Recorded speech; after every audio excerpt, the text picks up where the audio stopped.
Hello, this is your boy Miguel from the Mobilemechanic 757 working on a Hyundai ELANTRA. And all of the videos, far as I can see, you have to take the bumper off and you have to take this off.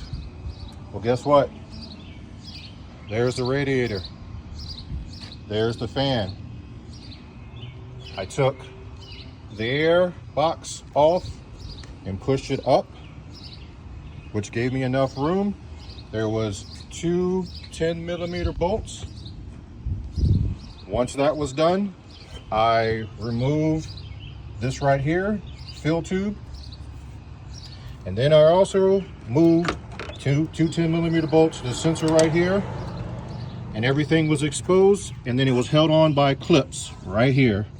1, 2, 3, 4. You push in, and I use a screwdriver per side, and I wedged it in the clips.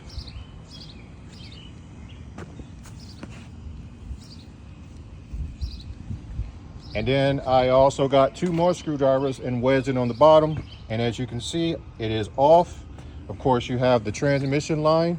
All I did was, here's the true transmission lines. I disconnected it that way.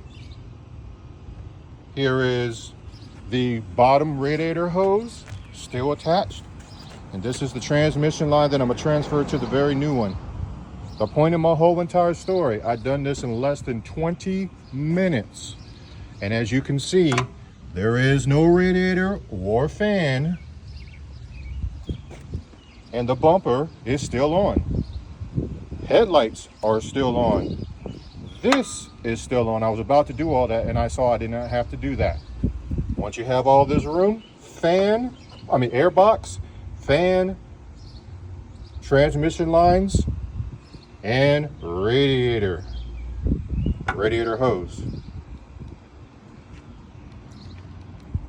Been doing this over for 30 years in the military. I'm AC certified, which doesn't really make a difference to most people watching this. I do everything in a simplistic way. I do not expect you guys to have the expertise. That's what I do. And I'll let you know how simple it is and how it can save you money. If you like this video, please like, subscribe, and share. Thank you.